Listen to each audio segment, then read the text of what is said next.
and welcome to Lexington Remembers. Today is Friday, November 4th, 2016. I'm Beverly Kelley. I'm here with my husband, Peter, and we are again very pleased to have Dan Fenn with us. This is actually part 2.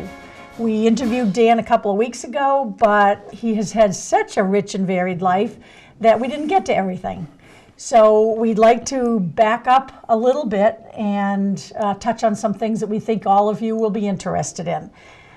So I think I'm going to let Peter start things going. I'm a fan of the stories you have about Lexington, Dan, and knowing you moved in 49, correct? That's right. Okay, so Fair Oaks Drive, good place, Fair Oaks Drive. top of Loring Hill. Paid $12,500 for that house. Wow, that sounds like 500 too much. So what do we want to do? Pick up on the, what we know? I thought maybe we'd like to go back to the Kennedy years. I guess we want to go back to the Kennedy years, There were Dan. two things, Dan, that we didn't speak about at all. One was the Bay of Pigs, the other was the Cuban Missile Crisis. You were in the Kennedy White House at that point. The missile crisis, yes. The Bay Pigs, no. Oh. I remember going into the White House.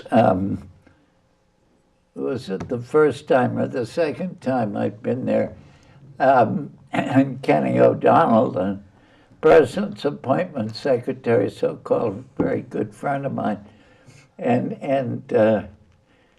I guess this was all the same time, the first time, I guess. And, you know, it was, we just looked at each other and burst out laughing. I mean, what the heck were we doing in this place? So then Kenny said to me, don't even mention Bay of Pigs. Oh. Joking, you know. Yeah.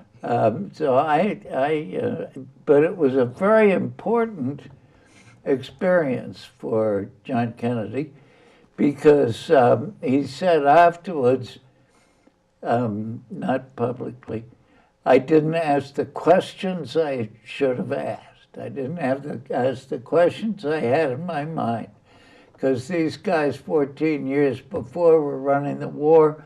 I was a Lieutenant JG.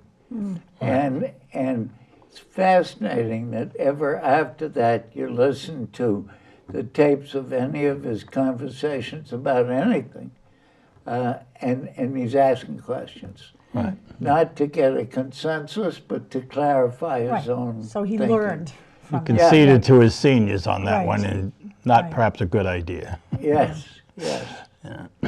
So you entered the White House for service with John Kennedy's administration after the Bay of Pigs. So this was later in After the Bay of '61. Pigs, but before the missile crisis. Okay. And the things about the missile crisis is, I think back, needless to say, he wasn't asking me what I thought we should do. There was several characteristics. One, how amazingly close held it was.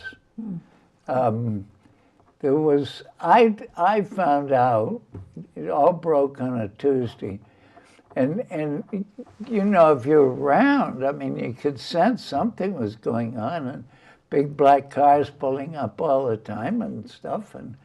And so I called a friend of mine in the Bureau of the Budget who was in charge of international stuff, and I said, Ken, what the heck is going on around here? And he told me, which he had no business doing, because I had nothing to do with it, you know. Yeah. There was a guy named Lee White, a wonderful fellow, died a few years ago. His office was upstairs from the Oval Office. He worked for Sorensen. He came downstairs in the middle of the crisis to see the president about something. And he told me later, he said, for the first time in the administration, I said, Kenny, I want to see the president about such and such. And Kenny said for the first time, he said, no, go back upstairs. I'll tell you when you can see him. Mm-hmm. He had no idea what was going on. Yeah. And he was upstairs. Sorensen, wasn't he the Kennedy's speechwriter? Well, he was more than that. He did draft speeches, but he was the main, he was head of a three-person domestic affairs staff. Sorensen and Lee White and Mike Feldman. And Ted had an oar in almost everything, but so did Ken O'Donnell. So you remember this well, but you weren't too involved in this. I wasn't involved Okay. at all. Okay. No one's blaming you for it, Dan. He was, the other important thing about the Bay of Pigs, I think, was what he said. After it was over, he went to Pierre Salinger, his press secretary, and he said, I don't want, now remember, this is 2 or 3 weeks before the midterm elections in 1962. Okay.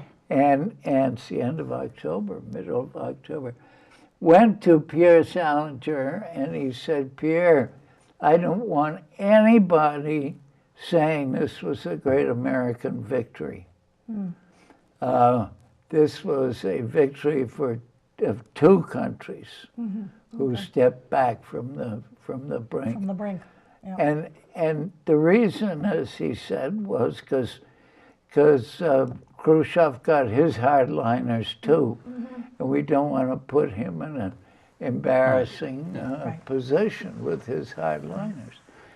So I thought, I mean, nobody, Dean Rusk said a few things, but nobody, least of all Kennedy, was just before the election, and Cuba was a big hot issue. Nobody's saying, we made them back down and stuff. Did it play out in the election of that year in a way that politically changed things in Congress? No, no, they didn't use it. I think it did in that it established his bona fides as an anti-communist and a strong leader. One that won't back down. But so I think it had some political impact, but not what it could have had if they'd played it that way. Right. Kenneth Keating, the senator from New York, was on his case about Cuba. So that was, it was dramatic how he handled that. Very dramatic times. He was, the ultimate, the real story, which didn't come out for 20 years or so, was the trade of the Jupiter missiles in Turkey for the. Well, it wasn't much of a trade because those missiles in Turkey didn't amount to anything anyway. But and Bob McNamara, Secretary of Defense, his deputy, Adam Yarmolinsky, said you could take those things out with a BB gun, he told me. Okay. But the offer from Khrushchev for a trade was sort of veiled in one of their communications. But they had a big discussion that Saturday. Everybody in the room wanted to turn it down. They said it would show us weakness and let down our allies and so forth and so on. And Kennedy said, no, we're going to do it, including Bobby. Bobby was against doing it. Oh, really? Yeah. And that, of course, was what broke the stalemate, because it gave Khrushchev, At least he could say something Right. to his Right. people. I got rid of those damn Turkey, missiles. the missiles you in know. Turkey, right. But it wasn't for years. The reason why it was kept quiet was because as they walked out of when Kennedy said, no, we're going to do it. And Dean Russ, the Secretary of State, said, well, look, if you're going to do it, fine. But make sure you tell the Russians that if they mention that this deal, it's off. It had to be kept secret. Yeah. Okay. And it was kept secret for years. So how do they, what was the census back in '62? Did Castro invite Khrushchev in with his missiles, or did Khrushchev invite himself in? Khrushchev invited himself in. Okay. He, and it's not quite clear, there's a lot of data on it now as to exactly why. And partly he wanted to put us in the same position he was with missiles In Greece. staring down our throat. Partly it was to backstop Castro. It was kind of mixed motives. There's an intelligence failure on both sides. How could our intelligence people miss 80 trips Yeah. by ship from the Soviet point. Union Good point. with 48,000 soldiers? We thought they had 5. They had 48,000 on the island. That wouldn't happen And the today. missiles. I mean, how could you miss that? Yeah. Right? Human intelligence and all kinds of spyware, right? We've come a long way. And Russian intelligence, they weren't too damn smart either, because they said, Khrushchev said, I guess asked them, well, what happens if the Americans see them, find them? Yeah. Oh, they won't find them because we're going to cover them with palm leaves and they'll think they're big palm trees. Of course we will. Okay, I think we'd like to maybe move along to your Lexington years now. You've done so much in town. Back in the 50s, you were on the school committee for a number of terms, and your capital expenditures too, is that correct? Right. And then you went to Washington for 8 years, 7 or 8 years? Yeah, from 61 to 69. 61 to 69. And then when you came back to Lexington in 69, you kind of took up right where you'd left off. And what was the first thing you got involved with? I'm guessing it was town meeting. Well, that's right. And then was the Historical Society after. Yeah, I think that was, I was president of the Historical Society after I came back. Okay. And, Were you a member of the board of the society during the bicentennial in 75? 1975. Right. Yeah. Oh, that's right. Yeah. No, I wasn't on bicentennial? it then. No. Okay. But you remember Jerry Ford coming to town. Yes, I do. Yeah. Yeah. Yeah. And I remember the historic reenactment that year Yes. when the captain of the Minutemen said there's more uniformed British in town than ever been since March 17th, 1776. March? Really? Who said that? March 17th? March. Must have been an Irishman. 1776. Yeah. Yeah, that's St. Patrick's Day. Yeah, excavation day. Evacuation. Oh, that's Evacuation. Evacuation Day, right? That's funny. Day. Yeah. So those things happen. you've been a town meeting member. You're still a town meeting member Right. for 50-something years now. Yeah. Looking back to the first years, like in the 70s, I guess, or The 50s, Bev. 50s. well, yeah. 50s, and then you gave it up, and then you came back. Right. What was Lexington like? I mean, Yeah, what was Lexington what were the like? and what challenges big- Lexington right. Well, Face. town meeting in those days, you know, it was so different we didn't sit by precinct or anything. Oh. We just sat where we wanted to sit. Oh. And I remember somebody of the liberal persuasion attacking me because I was sitting with back there with what he called the backbenchers, Joe Dini and some of those guys. Okay. I was sitting there because I liked those guys. Right. You know, Good for you. They were Jim Barry, and they were fun Yeah. people. Right. And then somebody came along and with the idea of having something called the Lexington Town Meeting Members Association. Oh. And we would have meetings before the town meeting to get briefed on the warrant and ask questions. And that what that would do is to cut down the town meeting itself so they'd be much shorter. Well, of Didn't work course, out they all that turned well. out to be much longer. That's right, yeah. Now, the TMMA, the Town Meeting Members Association, was that something started in the 70s or in the 50s? Oh, 70s. Yeah, Oh. okay. Yeah, Okay. yeah. And you know, the town was so different in the 50s from the way it was when I came back. Right. A lot of changes over those years. Oh boy, Well, population had exploded. People had become, well, Link got beaten, what, in 70 or 72? Oh, his Lincoln? state rep seat, yeah, Yeah. by Steve Doran. By Steve Doran. That was an enormous upheaval.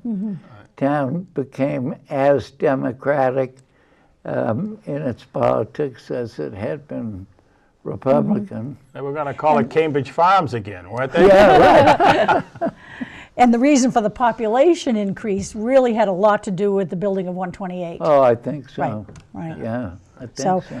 okay, you were you ever a moderator, or did you run for a I town ran moderator? when Link retired, Lincoln Cole retired.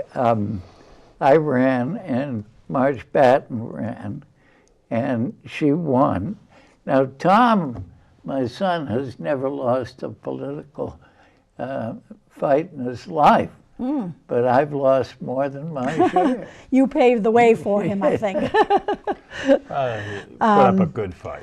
and then you went on to become a selectman. And what years roughly were you? 93 to 99. In the 90s. Yeah. Okay.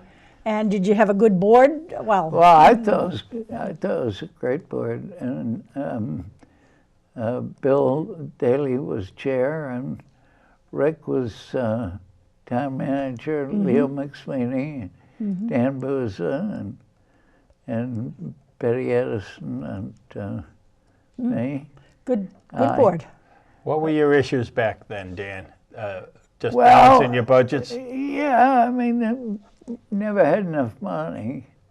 Sounds And like the Lexington. school thing.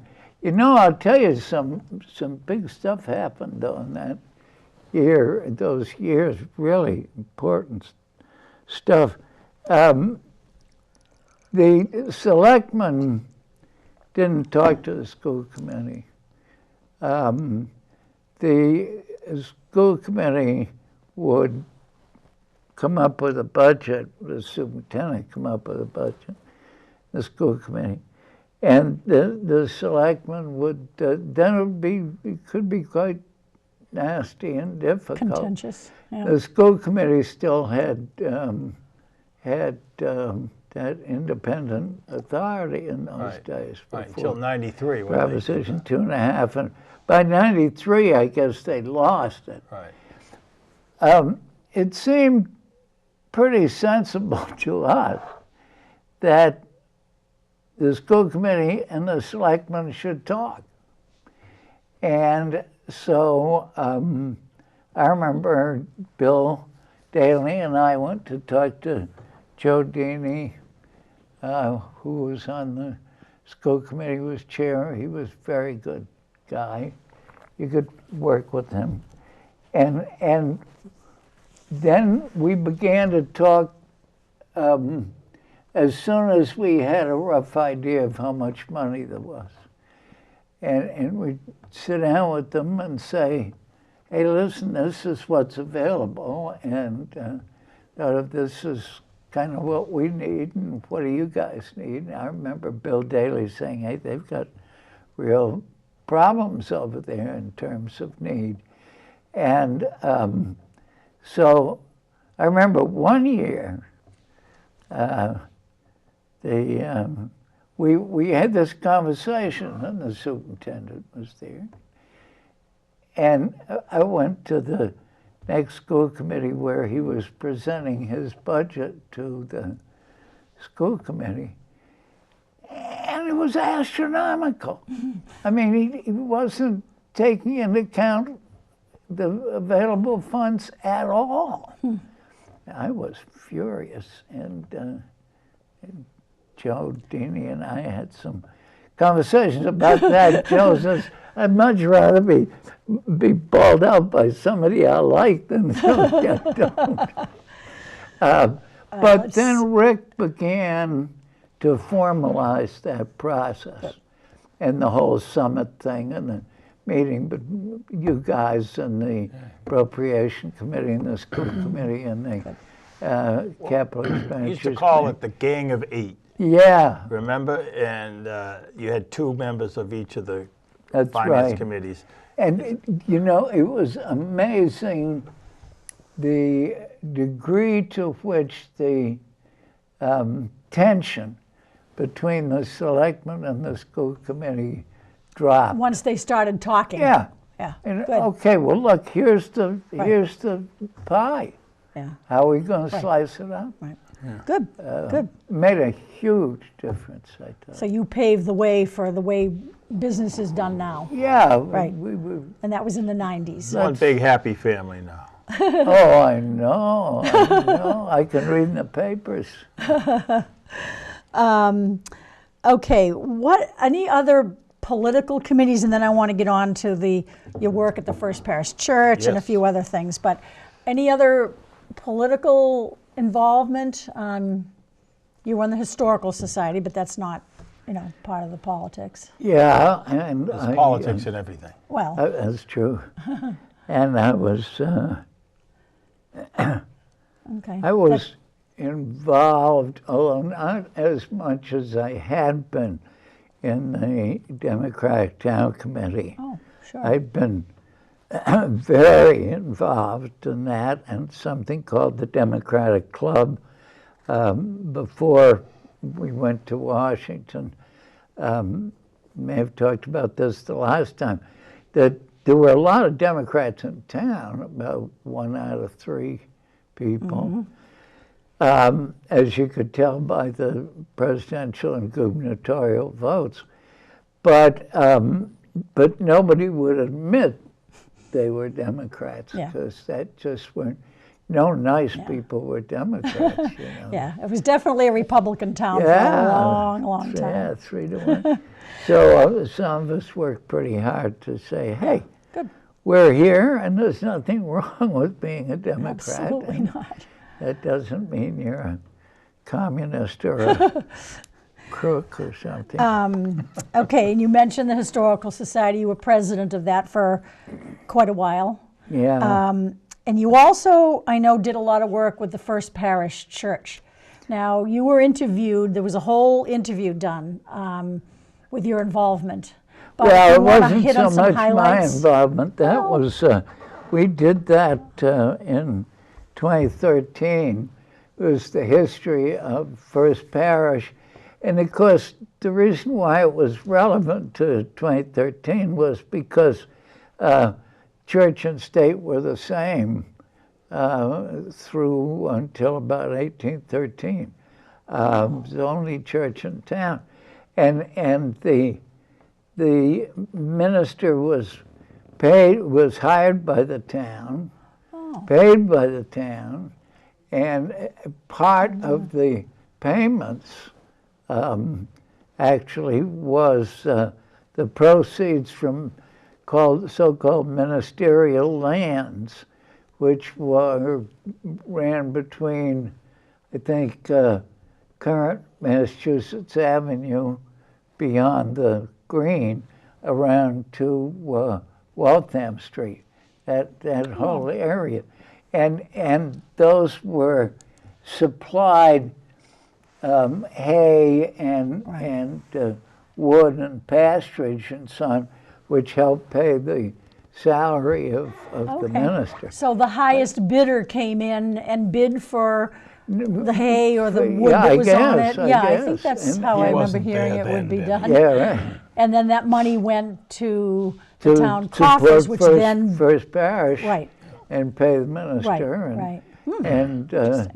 And of course the first meeting house and the second and third were 1, 2, 3, until the current one in 1847 was built off town land.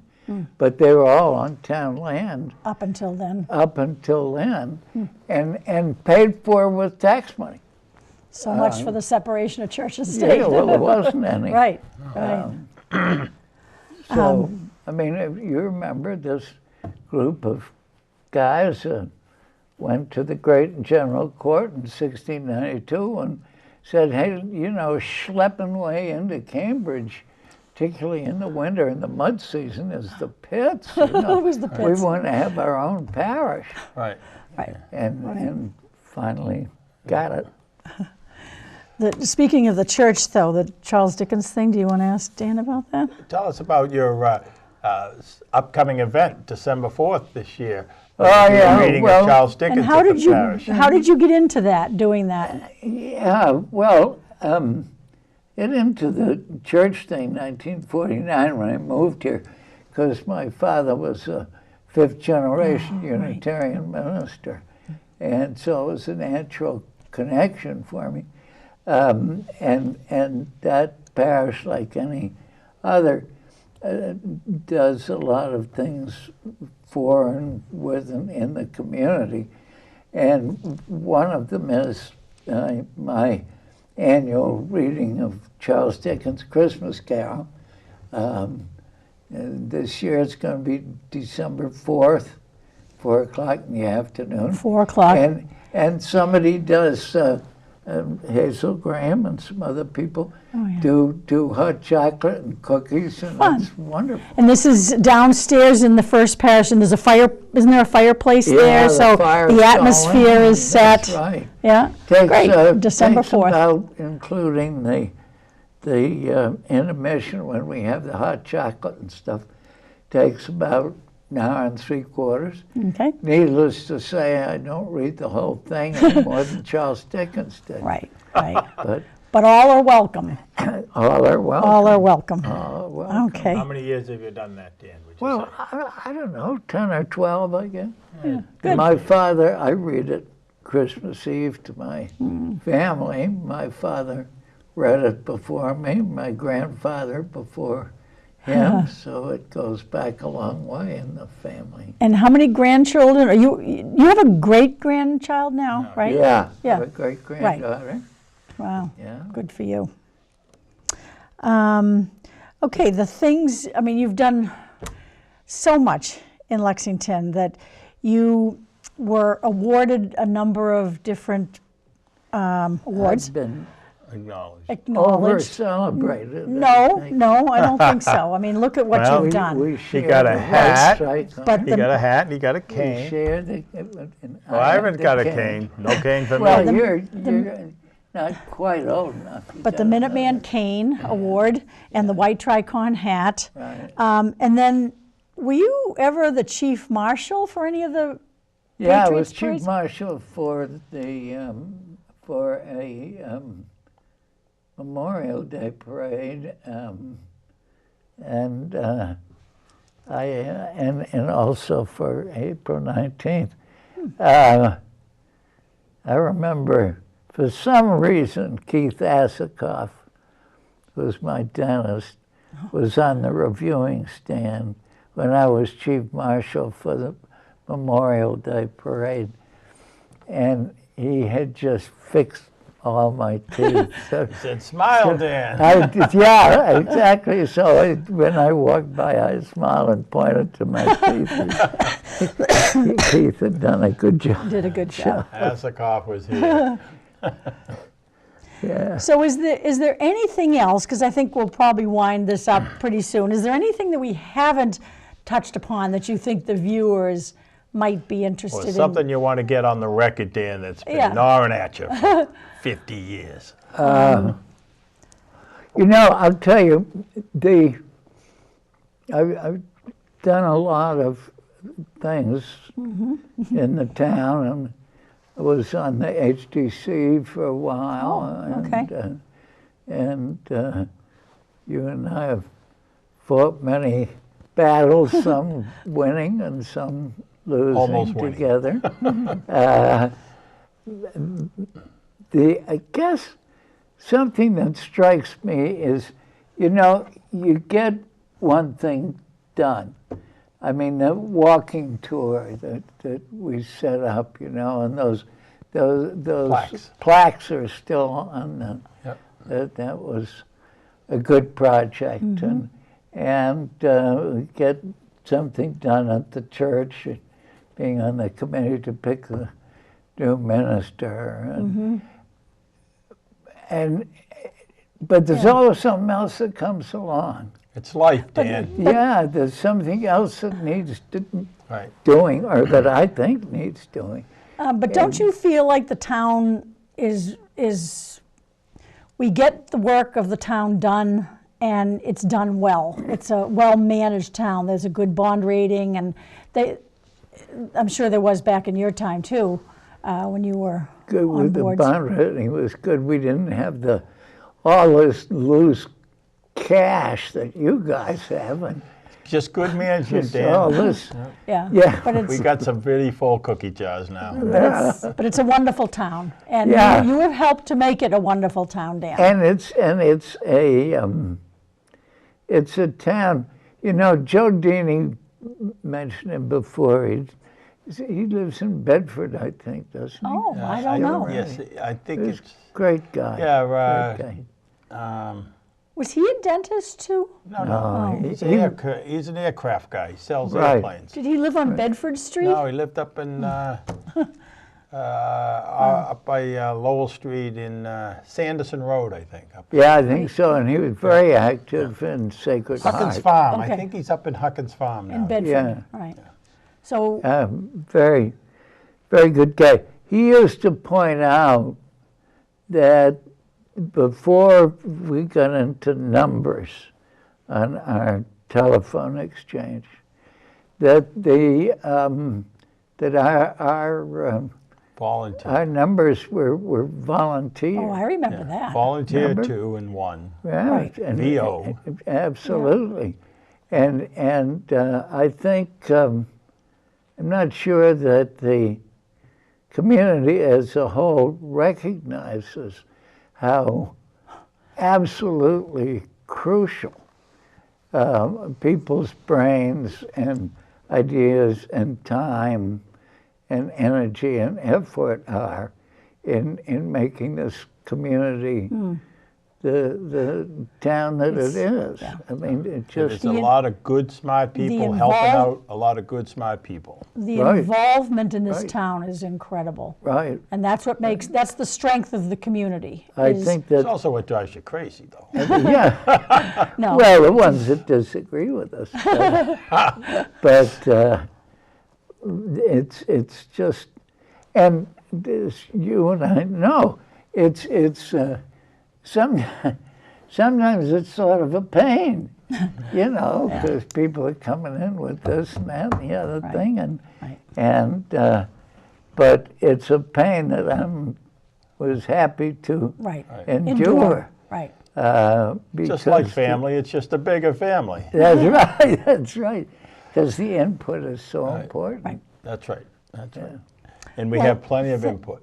Huh? Have plenty of input. Yes, plenty of them, and that's good. Yep. Yes. No, it doesn't That's- hurt to have that's a really passionate citizenry. That's right. That's right. So thank you, Dan. I think our viewers will really enjoy listening to part 1 and part 2. We'll And see you again in another 50 years, huh? and I will, yeah. What a horrible thought. Not at all. we thank you very much. Oh, Dan, for thank doing you. this.